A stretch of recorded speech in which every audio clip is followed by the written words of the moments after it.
Hi, this is Pain to Power, and I am your host, Maria Cosme, also known as Brown Girl Interrupting. And Pain to Power is the show brought to you in association with the I Rant Network, where we talk about bringing our struggles and turning them into our strengths. And welcome, DMV Uncut 202. Welcome. Love to see people in our chat and joining us. Please make sure that right now, if you're watching us live or if you're watching the rebroadcast on YouTube or Facebook, please make sure that you are hitting the subscribe button, the bell, and liking and leave a comment. All right, Just One Love, our iRant family. Good evening, Just One Love. All right, so lovely to see new faces and our familiar faces. Today, we are talking about getting our emotions into shape. And we're going to be talking about this idea of resets. But this week, I had quite a bit of a reset. I had a pretty intense conversation for about 4 hours with someone who knew me in my past married life. And after coming home from a very intense emotional conversation, I was filled with emotions, a lot of emotions. And I think for me, oftentimes, which this is the healing journey, is that we don't always know what to do with those emotions. But what I love is that I was able to do my own little reset there, which is, I love it. Welcome, Dr. Sonia Matthews. I love it. Welcome.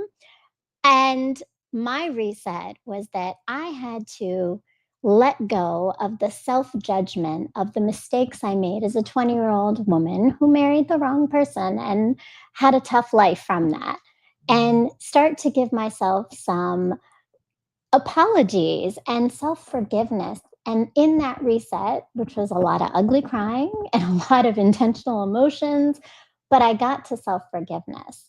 And with that, I was able to carry forth in the rest of my week and with this last weekend where I had all of my 4 children together with me. And that reset really made a difference in how I was able to show up. So today I'm super excited because we're going to get more tools on how do we reset ourselves? How do we get our emotions in shape? So my guest is someone I had the pleasure of meeting in my day job because we both share a passion for the work of equity and students having agency and tools for empowerment. She is Dr. Belinda Allen, the founder of True to Fitness Health and the creator of Resetology, a trauma-informed approach to resilience and well-being. And her work helps leaders, parents, and everyday people reset from burnout, decision fatigue, and overwhelm into clarity, balance, and confidence. Please welcome Dr. Belinda Allen. Hi. How are you? I am so glad Hi. to be here. I am so happy to have you here. It has been it's been really cool getting to know you from this space of a professional space to now this place where you are here with me on Pain to Power, sharing your story. I'm so glad to be here. I just want to apologize in advance. I am a little under the weather, so I may cough here and there, but I am here for it. I'm so glad to be here. We finally made it happen. We absolutely did. And please take care of yourself throughout the show. Whatever you need, sip a tea. I'll take over if you need, right, for a moment. And you care for yourself because that is part of us, is that we show up as our full authentic selves, which means that when we need a moment, we need a moment. And we give ourselves that moment, right? So I always invite people onto the show and we have a conversation because for me, this show is called Pain to Power. And I believe that's a really personal journey everybody has and a personal relationship. So when you think about how you see pain becoming power for you, how would you describe that? Pain becoming power for me, I feel like when you go through pain, it's empowerment. Why it's empowerment? You begin to ask yourself questions. Am I happy at this point? What can I do at this point? How can I get better? I know that I don't like feeling this way, so I want to do something different. What can that be? What resources I can tap into? What's the reason why I'm in pain? It begins those you begin to start asking questions when you're in pain. And the first question that I notice when I meet people who are in pain, the first question we always ask is what? Why? Why? Yeah. Yeah. Why am I going through this? Why is this happening to me? But what I love is that's not the questions you asked just now, right? Those are very different questions, right? It's not the why. It's more of like exploration. I almost heard that pain is something we look at with curiosity with those questions. We do. We do. We do. Yeah, yeah. Well, so, you do a lot of work now, but Mhm. I always like to get a sense of because I think everybody comes to the work that they do through the journey that they've been on. So tell me a little bit about your personal journey of you talk about resetting with emotion. So tell me a little bit about just what are some of the things you learned about emotions as a young girl and I'm actually I've written a course, and it's a lot about our socialization and emotions are something we're definitely given messages about, right? I'd love to hear what have you been socialized or were you socialized into when it comes to thinking about your own emotions? I would like to say when I was growing up, I grew up in the state of Connecticut. And at that time, my parents were young and they were just enjoying their life, and I didn't realize how young my parents was because when I was growing up and I became of age, all of my friends who was in high school loved my parents. They thought they were the cool parents, and all my cousins thought my parents was the cool parents, and they were. But for me, Mm, they were my parents, and I didn't want to share them. I was really selfish at that point. But growing up, I realized that I had to share my parents. I had to share that environment because I come from a big family. I like to say the first cousins and the second cousins, it was probably like 75 of us. It was like really big. It was a big. mm, And what we did, we went through a lot of trials and tribulations that were growing up. As a young woman growing up, I went through what I want to have, what my cousin have, or why I want my cousin is doing this, why can't I do that? I want to do mhm, that. So a lot of envious and jealousy from my part because I wanted to do what my cousins were doing, but my parents were like, mm, no, you can't do that, you know. So sharing my parents that everyone loved, and they're letting all the other cousins do it, and I couldn't do it. So that was my start of pain because I had to share my parents, and I was confused about, well, why mhm, can't I do what my cousins were doing? So as time went on, I became I don't want to say resentful, but I because that's not the proper word I want to use because I love my cousins.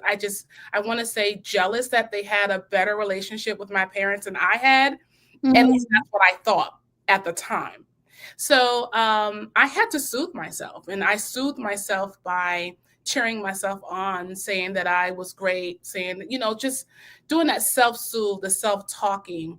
And then as I got older, I went to college and I got out of college. I was like, I'm moving away because I don't want to share my parents and I don't want to grow up like. Da, da, da. I would just have these conversations with myself, but I realized those conversations motivated me. They motivated me to cheer myself on more.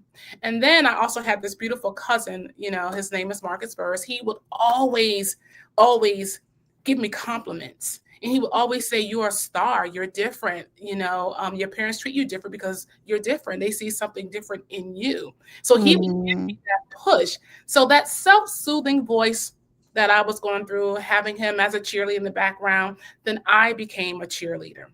And by becoming a cheerleader, when I finished high school and went to college, I decided to move away. So I really had to cheer myself on because I was in a new state, mm, no family, by myself. didn't know any I didn't even have a navigation like now we have an app. I had to find a map, find my way around. So coming in the Washington DC area, working at Georgetown University Hospital, the first hospital I ever worked, I had to figure it out. And that was stressful along with pain because I felt like I left home because I had a little green monster on my shoulder talking to me constantly. And then I had mm, angel on my shoulder, giving me great advice and motivating me. But then I'm in a new world. So that's overwhelming and pain together. Yeah, yeah. Can you imagine that before we move on? Can you imagine that? But that's a lot, right? And it sounds like you had tools when you were younger, but as you get older and new environments, new circumstances, new challenges, you got to get new tools. Hmm. Those I old tools weren't working anymore, right? Like so what did you have to do differently, you think, in this next iteration as you moved here and you're alone and you're navigating everything on your own, new job, new space? So, doing something different, before we get to the different part, I want to add that I was a surgical nurse. So, being Mm. a surgical nurse, that means standing in surgery. Sometimes you didn't have lunch. Sometimes you're compromising your mental, you're compromising your body because things are going on in your body. You just can't leave the patient on the table. So, Mm. it comes with that, and then it comes with you're the new girl. So, you have to do a lot of call. So I would, Mm. again, I'm in a whole new world, driving, not realizing that PG County and Fairfax is really far away. So I was driving, doing, call up and down 495. So that's additional pain, and trying to figure Mhm. it out. So at that point in time, I had to say to myself, okay, you're going to be okay. You just have to navigate this. Navigating this looks like understanding that driving from PG County to Fairfax, that's too far. You cannot do that. So I had to basically start talking to myself more calmly, start asking myself those smart questions. You're stressed. Now you're doing call, you know. Now you're not Mm. eating, you're not sleeping. If you continue this way, you're not going to make it. And you are in a state where you cannot pick up the phone and call someone and they'll come and rescue you in 15, 20 minutes. You're 5, 6 hours away. Yeah, I yeah. really had to be kind to myself and say, look, you're doing the best you can, but let's be realistic here. How can we alleviate and eliminate some of this stress? So that's how I started asking those smart questions. Right. Well, I love that. And can I ask, because I want to just pare back a little bit, and I do want to honor. I saw Just One Love made a comment in here. Estrine Covington, welcome. Agreed. Navigating pain is an essential life skill. Absolutely. And I'm so glad you're joining us because that's what we do here in Pain to Power. And Just One Love, feeling the overwhelming feeling of being in a new city, new circumstances, new challenges right now. Oh wow. Well, Just One Love, I'm so glad that you're joining us as our Ranters fan, because hopefully you're going to take some tools away from Dr. Allen here sharing. Kelso Reach says, peace to the ranchers. I'm taking notes. I love it. Thank you so much for tuning in. So I want to know, like, what was it? Because you're talking about you starting to ask these questions, but sometimes we're so in the thick of the stuff, right? Like we don't realize when we need to start asking the questions. Was there some signal, something your body you realize, like was Mhm. there a shutdown? Like I know for me, stress manifests in my body. So I know when I'm starting to get sick that there's something else beyond that. But what is it that you notice for yourself that like gave you that alarm? Oh no, something is not right. Well, our brain likes to keep us safe, and we tend to have those habit loops. It would be one trigger, just a thought that the weekend was coming and I had to do call. That was the trigger. Oh. That was the trigger. Mm. My responsibility was to get from PG County to Fairfax in 30 minutes. That was the trigger. So that trigger would give me a headache. I would just have like headaches. And then having a headache, I wouldn't eat, I wouldn't drink. So I was doing my body a disservice. Mm. So that was the trigger. And I knew that that was something that I couldn't bring in the OR, saving a life on the table. Now I'm lightheaded, I'm not eating, I'm having a headache. That's just not what I signed up for. I signed up to save a life. I signed up to be a nurse, empathetic, and save lives. Yeah. Going in their stress, I'm not saving a life. I'm not working at my best. I can't support the doctor. I can't support the anesthesiologist. I can't even support myself. So Mm. that call was the trigger. So that was the first trigger. Mhm. Okay. The second trigger is when you do get the call and then you have back to back to back cases. Mm. Second trigger. So now I have to go home with sore back, legs hurt, feet hurt, and I still didn't want to eat. So I had to really, really assess where I was and say to myself, is this something that I want to continue to do? I went to school, but I didn't go to school for this. So Mm. I really, really had to have those smart questions. You just really have to think about where you are, what's going on in your body. And sometimes it can go on for so long in your body, you start getting things going on extra that you didn't look for. You didn't ask. Like, for instance, you can appendix, tumors, lots of things Mm. can happen when stress is Ulcers, up, right? ulcers, so just really, really looking at that and asking those questions. So that was my second line of Mm. defense, asking those questions, those triggers. Mm. You gotta be mindful of the triggers. We every day think about it. Today is Sunday. Some of us have to go to work Right. tomorrow. Ev We're We already in those mindsets, right? we're dreading it. We are literally dreading going, not we Mm. in general, but some of us Mhm, are mhm. dreading going to work tomorrow. That's a trigger. Absolutely. So, and I love it because I think, and this is where I wanted to ask you about a little bit more is there's this body mind connection you're making because I think sometimes we think about our minds before we recognize our bodies. We think our bodies are like the secondary thing. We're not always recognizing that the body is actually giving us all the trigger and the information we need to Mhm. know the data that needs to be addressed. So tell me, like for you, that connection between the body and the mind, how do you or how would you tell us that that is so important and where we're able to make those connections? I will start off by saying, well, let me ask you a question before I start off by saying something. I I'll love ask you it. a question. I love Please fire asking away. this question because it's not a pass fail, it's just something to be aware of. Okay.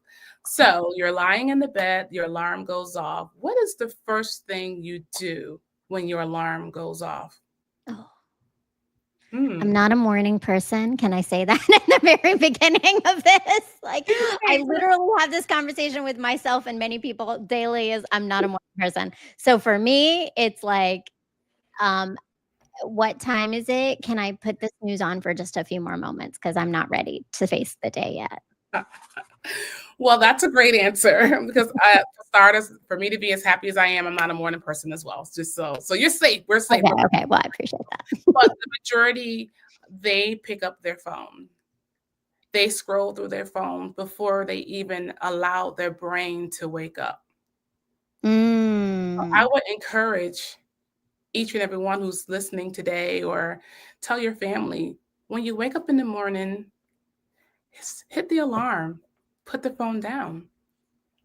And when you put the phone down, I want you to lie in a bed and think about, what do you want your day to look like? What do you want to accomplish? What do you want to get done? What's draining you? What's distracting you? What can you delegate?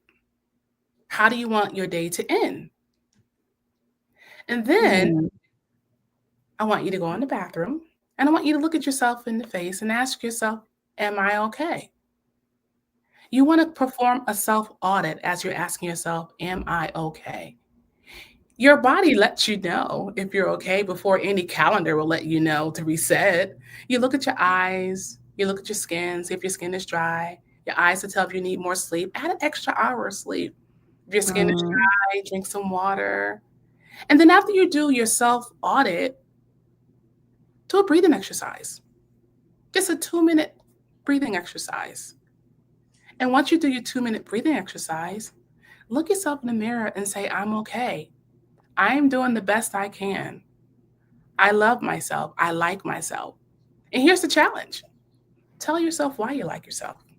Mm, mm. Taking That's another step. Mhm. taking another step.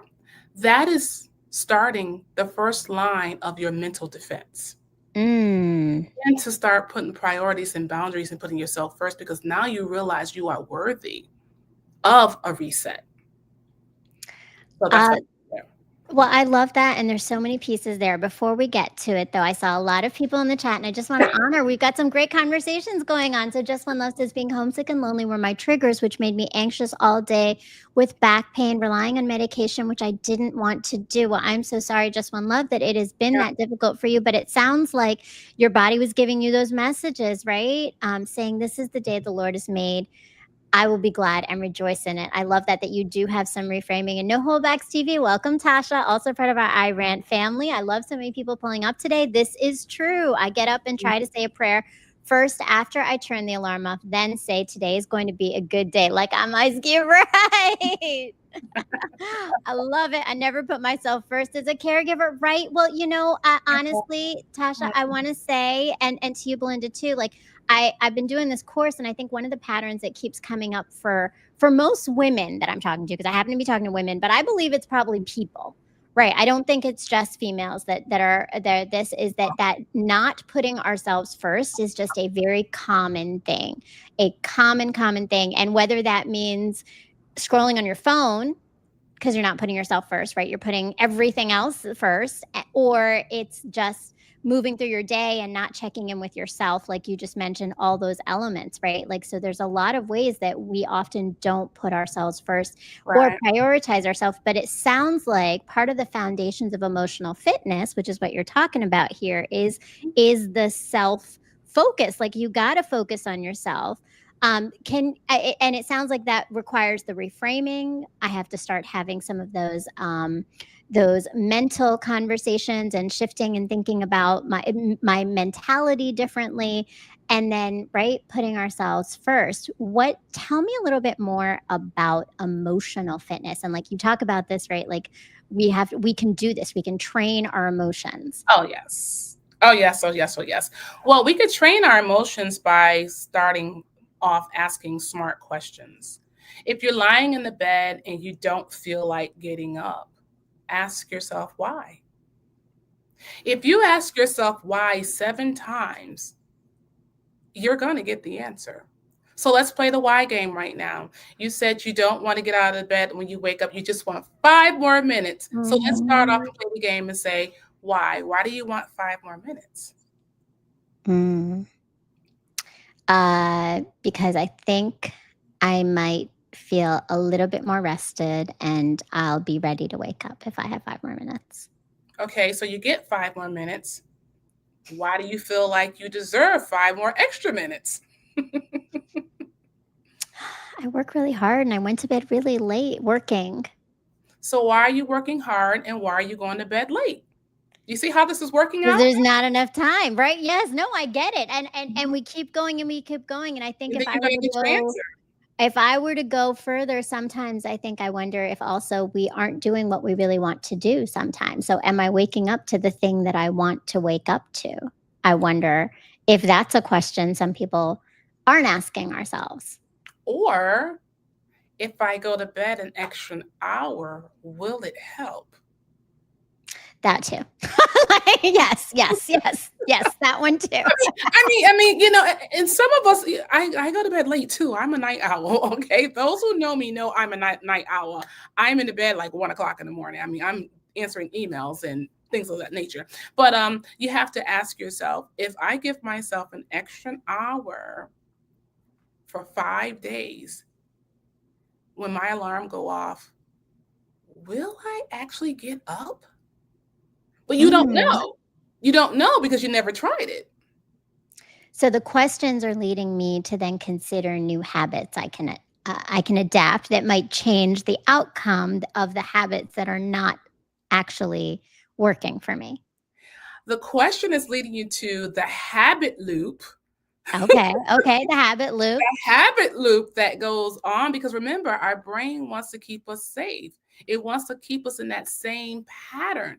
But we Mm. have to identify the pattern before we can start initiating tools and resources to break the pattern. Have to be Mm. honest with ourselves and ask why.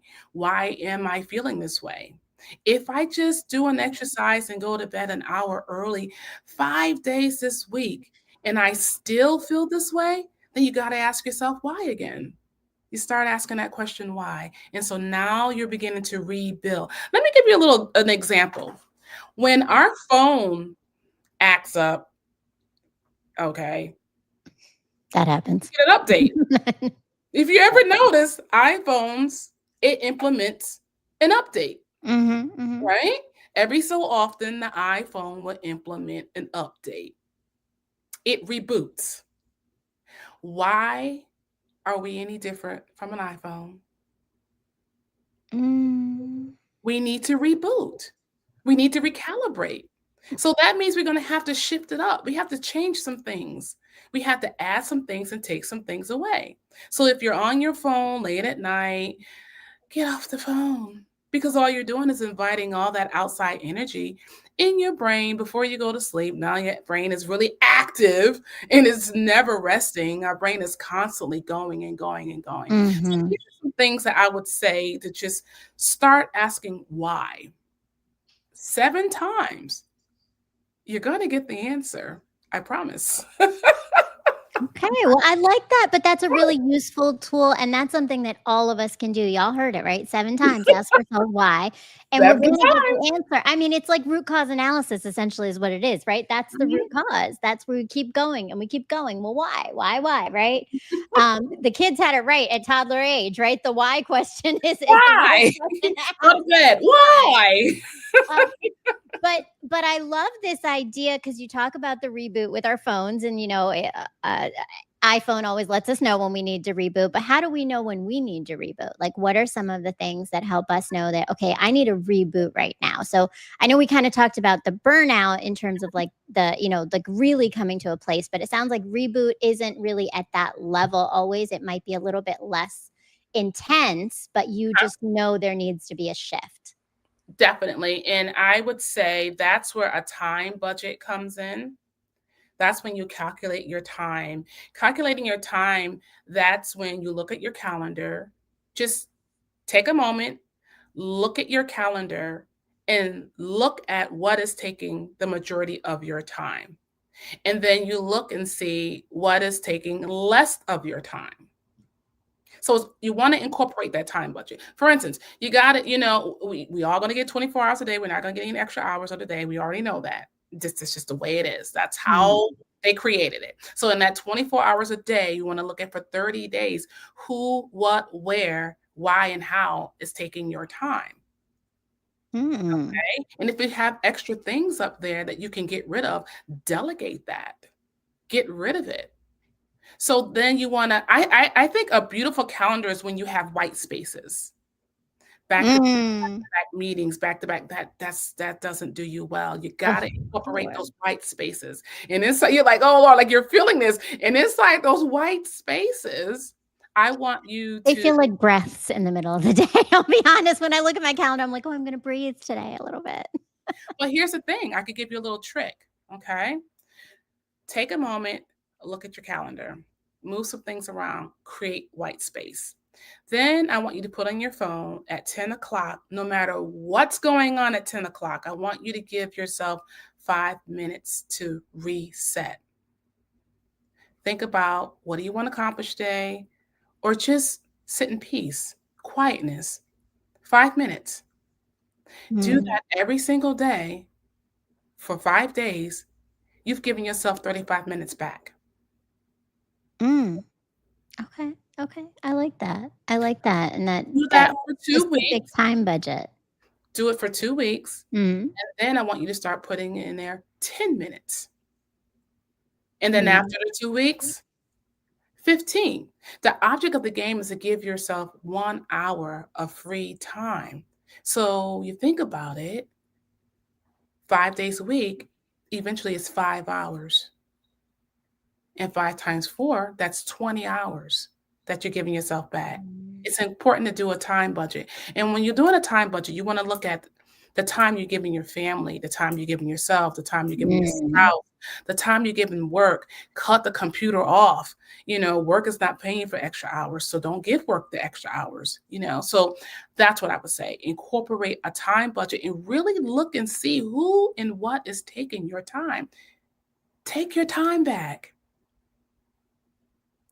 Love that. I mean, and isn't that the thing that most people say is the reason I can't take care of myself or the reason I can't exercise? And I'm going to be one of those people to say that because I literally was trying to figure it out today. And I'm like, but time is the thing that stops us from change often Yeah. because we use that as our crutch. So there's a lot of moving through that. So, okay, I'm going to pare us back a little bit because you've given us a Okay. lot of amazing resources, but I got to know, how did you come to understanding all these things through your own life? Like, at what point did you start to make these connections and like, oh, if I budget my time, if I, like, how did this come for you? Honestly, I knew at that time.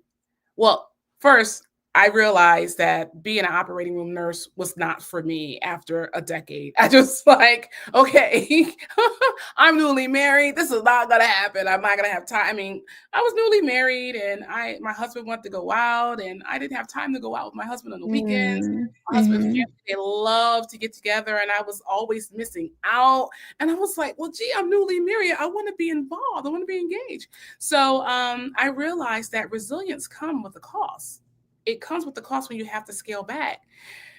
The word no, that's it.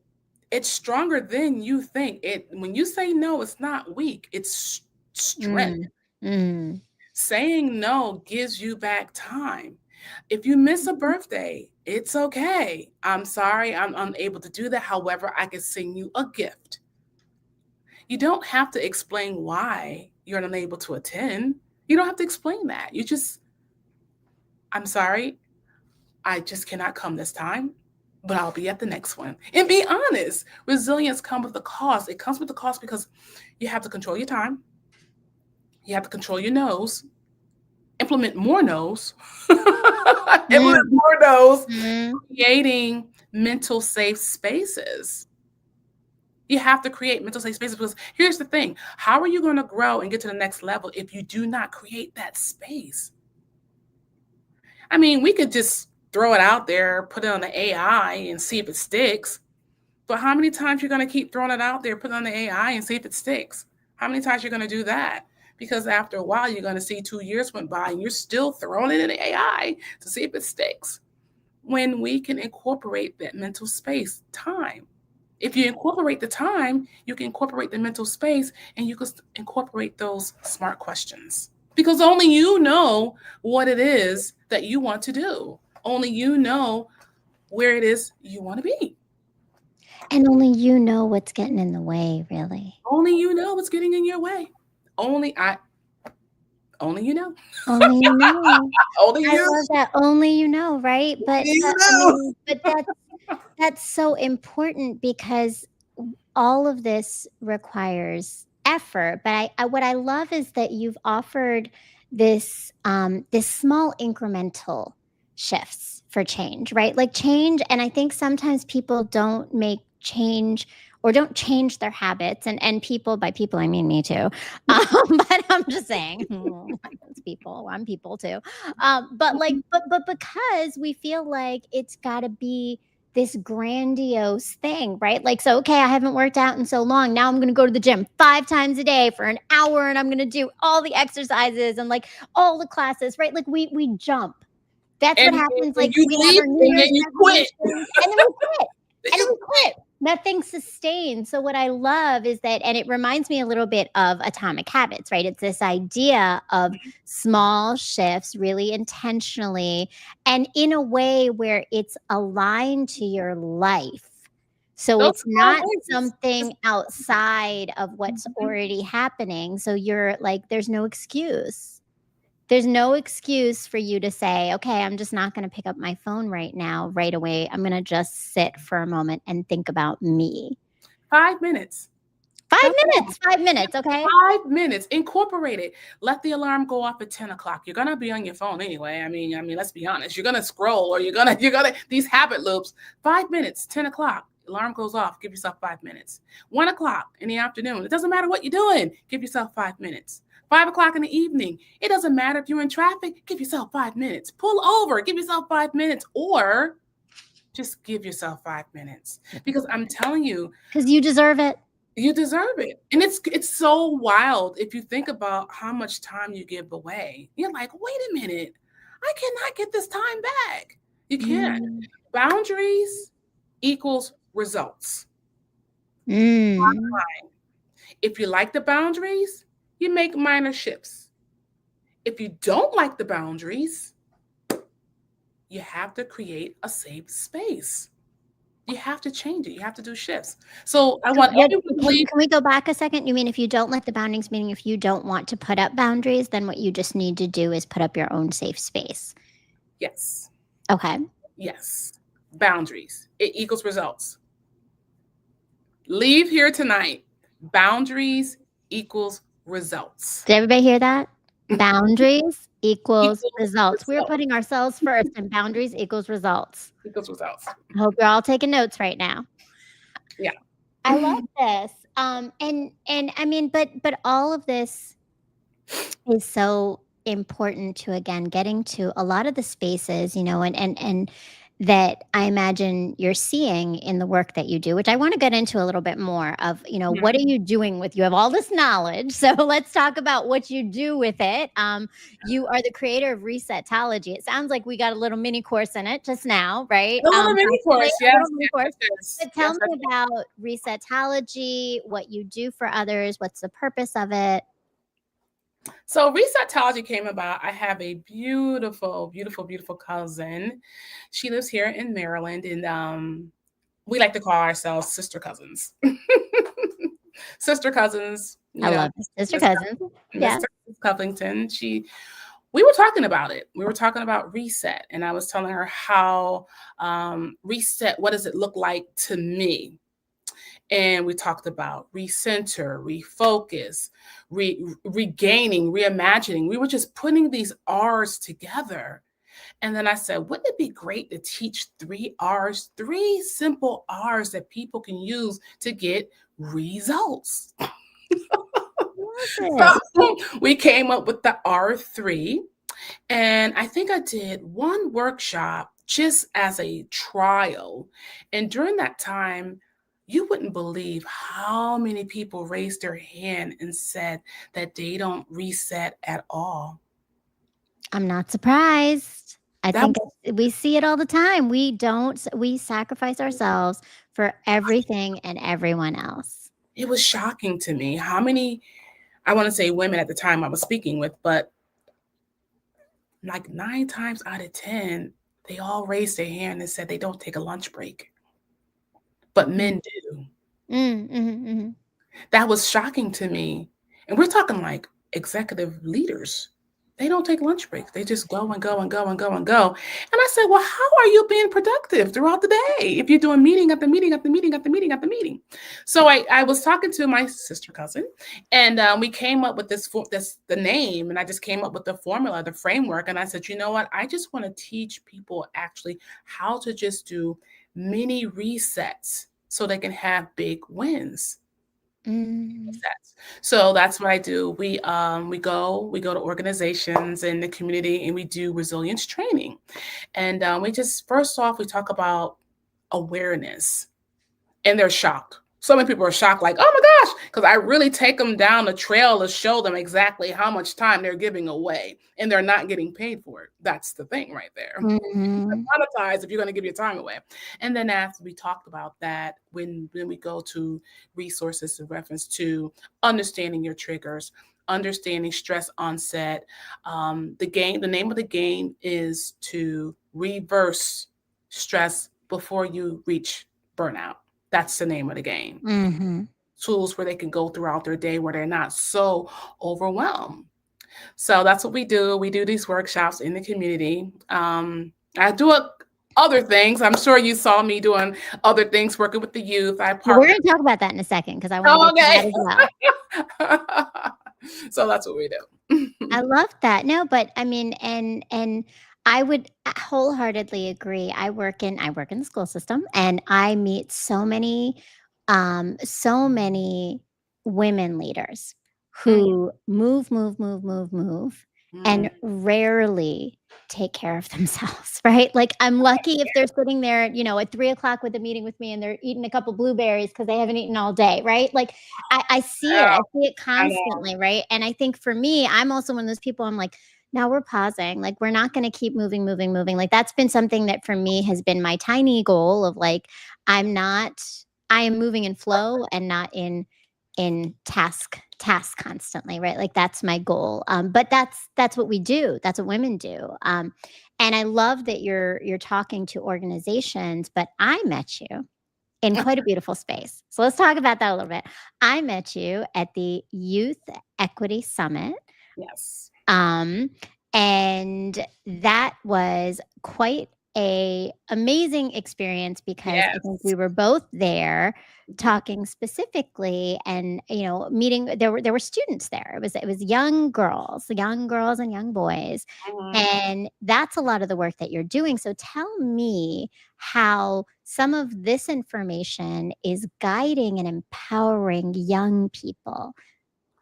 Wow. Well, let me tell you first, I love the fact that I was able to partner up with Dion Bowen. He is the CEO of Epic Arts University. And what we do, well, I partner with him, what they do. And of course, I join in as the wellness aspect of it. We go inside universities, schools. I mean, we're not just saying university and schools, we're talking Baltimore, Montgomery County, PG County, Carroll County, and we're going in and we're working with the youth. And I work with their mental reset. I introduce them to resetology, and of course the summit, it lifts up the youth spirit. And they I love how the workshops, they break out in sessions where some can go in a session talk about real estate, some can go in a session talk about, they want to advance in a career when they get out of high school, and some in a session where they're talking about their mental well-being. Oh my gosh, Dion is There's great. Dion. He's so We wonderful. love Dion. He's an amazing, amazing person. Amazing, amazing. And I can go on and on, but I think Dion would spill this pitch better than I would. I am just so Well, glad to be part of Dion's going to be on this show soon too. This it. is his pitch to know he needs to be here too. I will tell him, absolutely. And working with the youth, they're smart. They're very, very smart. One thing I can say, they are aware of their mental well-being. They're Mhm. very aware of it. They believe in taking time. Their time is on TikTok. their time is on, TikTok, because I don't think the youth is on Facebook, or either TikTok or Instagram, and that's their time, and they believe in taking that time, and I love that. But unfortunately, they are going through anxiety. They are going through a lot because, again, when the youth, their life is different from when we were younger. They're dealing with a lot, and unfortunately, a lot of what we're going through as adults, it's in the youth space. The youth see it on their parents, and they take in on that, and they take in on what they're dealing with in school, and they're feeling like they don't have a voice. They feel like they don't have a space. They feel that with their counselors in school, they're just another number.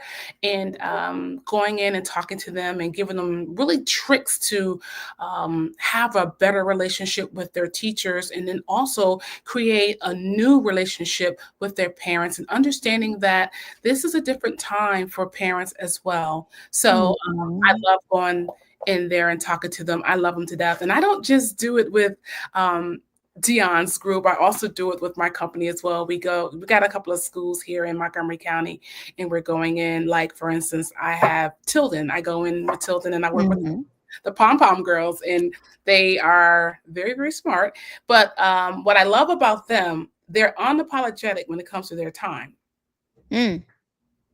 They respect their time. They're quick to say, Okay. "No, I don't wanna do that. No, that doesn't align." They're very smart when it comes to that, but they're struggling with anxiety. Mm. So Yeah. I give them Mm. tools to use to identify what they're going through in anxiety. I give them little cards and say, "If you feel this, do this." And they love Mm. to have the little cards. It reminds them what anxiety feels like. And we create something called the pulse box. And inside this pulse box, it's a mental well-being survival kit for them. So we're talking lotions, smell goods. Oh, okay. And you can order them yourself too, You and can for a order them friend. yourself. Smell goods, and we go in and we actually create this for them, and not just create it Mm. for them, they create it themselves because, Mm. they like the smell of peppermint. I tell them about peppermint helps you to calm a little bit. So it's fun getting to know them a little bit more and having them to really tell me how they really feel and what's their turning point.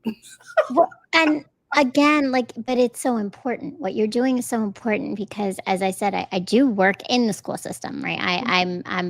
And the number of students that carry anxiety, that carry trauma, that carry so much, they're going through hate and bias in their own classrooms. They're experiencing, the socio-political climate of our world right now. There is so much that children are carrying right now, and they don't have a place and they don't have a way to process it always. So I feel like what you're doing, what Dion is doing with the Youth Equity Summit is so important. And I got to sit in on your session with some young kids at one of our schools, and I saw the engagement. I saw that shift, and I saw them being able to make connections between what they experience in class, what they're feeling at home, and these tools that you're giving them as a way to start changing their own experience, right? So those tools that empower students is transformational. It is. And it's just basically having them to recognize what they're going through, recognize burnout, and choosing to build something better. I'm going to start this with you as well. Just a quick question. And I propose it to the children. I don't want to say the children, but the youth. I'll say to them, how do you know if you're having a good day, a bad day, or you're experiencing burnout? How do you know? Hmm. Good day, bad day, burnout. When Well, it's the Imma start same. with When you're with, someone like. who's going, when you feel the same, let's say Mhm. you feel an anxiety every single day. We'll just That's use that. burnout? Is that burnout? No, I'm saying if you have a child, a youth that's experiencing anxiety and they cannot decipher, how do you know if you're having a good day because they can't decipher that? How do you know if you're having a bad day? And how do you know if you're experiencing burnout? So students really don't even have those distinctions. They They don't. just are. That's but They how just create it. powerful to know the difference, because how can you create what you want if you don't even know what it looks like and And feels that's like? why we're there. That's why we're there. And I ask you the same thing. How do you know if you're having a bad day or if you're experiencing burnout? How would you know? So I will say I know now because I've been doing a lot of work, right? Like, I've been doing this show and I've been learning tools and I've been doing a lot of work, and I Mhm. know burnout, and honestly, I don't allow myself to get there anymore. So I haven't felt it in a really long time, but it's when my body is done. I feel it, right? Like, my brain is not firing the way it normally does, right? I am irritable to the people around me. I don't want to be around people, right? Those are all my burnout moments. And they lead to a lot of crying and breakdowns, right? Like, and Mhm. but I haven't had them in a while because I have been very cognizant. To your point, I think telling kids and having young people and older people identify those things, then you can catch it when it becomes a bad day before it becomes a burnout. Yeah. Because now I'm not going to allow multiple bad days to pass. I'm going to, okay, today was a rough day. Yes. Tomorrow, what do I need to do differently to make it a better day? Yes. And I love that you do that, but our youth sometimes they just don't know how to ask those smart questions. No. And also just being in that environment to help the youth become mini first responders. Let's be honest, our youth are in school 8 hours a day. We're working. If one of our youth friend is suffering in silence, Mm. I'll be able to identify it first. If they're thinking, and I don't like to use the word, but it's a very true word, suicidal thoughts, the youth is able to help their friend first. So we're creating a space where they could become first line, our first liners. Because we don't, that's the worst thing any parent wants to do is wake up and their child is no longer here because they had those thoughts and they didn't know and their friend knew, but their friend didn't take them serious because they just thought they was just joking. But they're not joking. They're not joking at all. So it's just about Mm. creating that space where they could be aware, they know the right questions to ask their friends, becoming the first liners. And that's Mm. another reason why it's very, very passionate for me when it comes to the youth. I've had 3 friends who lost their children, and I call them children because if you're not 21 to me, you're a child. But she lost her son, and it was her only son. So Mm. it's very important. We have to start. Unfortunately, our youth has to grow up a little faster than we did, but they are living in a different type of world than we're living in, and it's just important to show them what it really looks like. If someone is suffering silence, you may not always be able to identify it, but you can ask questions if they're And coming. and then just having the lens to be able to start to see things, right? And to have open dialogue. What I love is, again, this is providing language for kids so we can talk to each other, and there's no stigma in this conversation, because for many children it's also overcoming cultural stigmas in talking about mental health. There's a lot of communities and a lot of, of even, gender wise sometimes in mental health, but also in culture and ethnicities and races. Like, there's differences in how children are given the opportunity at home to talk about their mental health. So having a space to do that, and then being able to know that it's okay, and supporting their friends, supporting other students, right? Like, that is so important. And I think that that's the goal, right? Because all of it is about humanity.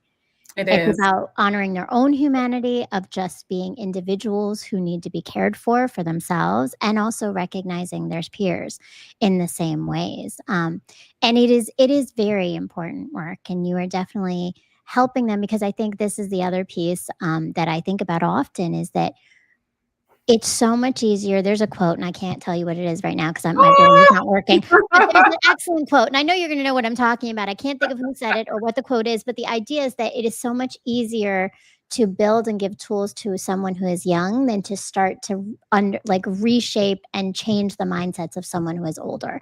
And right now, as I'm doing my courses even, and we're talking about our socialization and these patterns that we've internalized that keep us stuck in these places of not of not thinking about ourselves, but always sacrificing ourselves for others, they start in our teen years. For many of us, they start when we're much younger. So if we start to tackle them, identify them, and start shifting those narratives when we're in our teens, before we start making those decisions that sacrifice ourselves, whether it's with our jobs, whether it's in relationships, whether it's with school, whatever that path is, whatever it is that we're sacrificing. And Mm, young people often do that in their adulthood, right?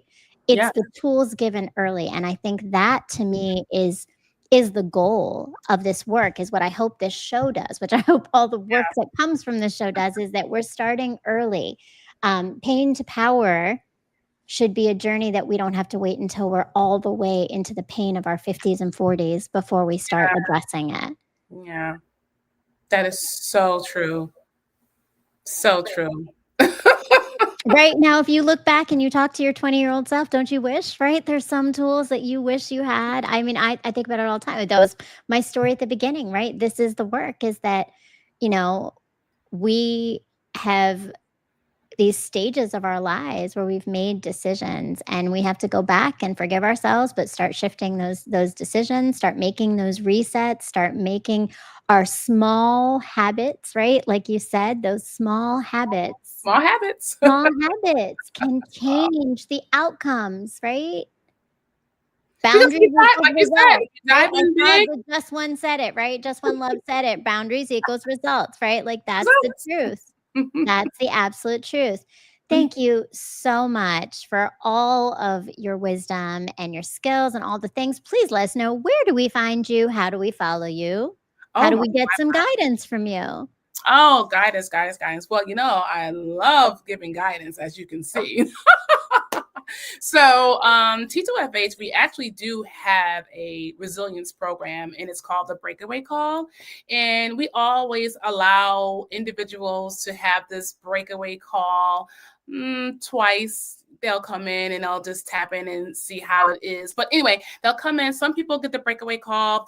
What it looks like you calling in or someone calling you and creating that safe space where you can just, some people go in and they call it and they want to sit in silence. Some people call, they just want to talk it through. We're not therapists, although we do have therapists on the team. We do. But what we do is we allow that space. Remember that 5 minute, mini little space for you to use that you can just call on in and then just sit in silence or ask questions. It's your space, it's your time. We let you use it because what it does is it holds accountability that you will put yourself first and you will create that 5 minutes. So the breakaway call is a great program that we have that we offer. And you can always find me on True to Fitness Health. Let me spell it. TRU, the number 2, fitnesshealth.com. You can find me there, or you can find me on social media. I would say Instagram, and that's T2FH on Instagram. And you can always email me. All right. Yes, you can email And me. all of that information, as always, is linked right below in this YouTube description. You have all of the links so you can go and find Belinda Allen. You can also find me and all the things that I am doing. And please make sure that if you haven't done it yet, that you have subscribed to this channel. You have hit that little bell so that you know every Sunday at 9 p.m. I'm sorry, at 8 p.m. Pain to Power comes on with some excellent guests with dynamic stories and tools for us to turn our pain into power. Please make sure to leave a comment in the on YouTube to let us know what resonated with you, what's standing out for you, what's a tool you're taking away, what's a thinking about a thought that you have.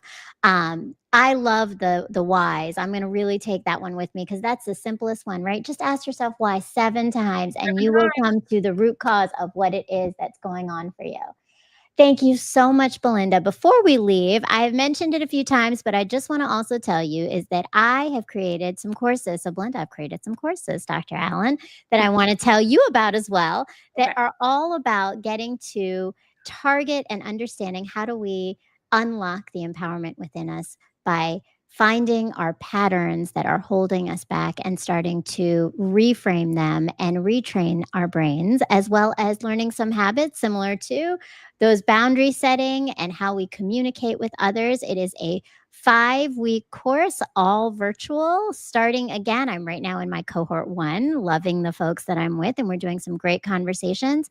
And cohort 2 will begin in November, on November 4th, as well as in January, we'll start our cohort 3. So please make sure that you are ready to sign up. Think we're going to have a little promo here in a few moments. And I will send you all the information is on my website, and the link for the PayPal is in my bio in Instagram. So thank you so much, Joanne Blessed Dreamer, Dr. Allen. Thank you so much, Joanne, for joining us. And thank you to everybody who joined us. Astrine Covington says, "You don't know what you don't know. That's why the world needs Dr. Allen." Oh, for certain. Thank you so much. Is this sister cousin?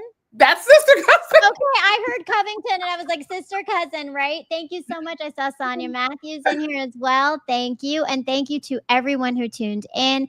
Thank you to our producer, Mr. Montaigne Logic, thank you so much. And thank you again, Belinda. I appreciate your time and your tools. Absolutely. It was a pleasure. Thank you guys. Good night. Good night. I used to think that being a good mother meant I had it all and did it all. Never show any weakness, always holding it together.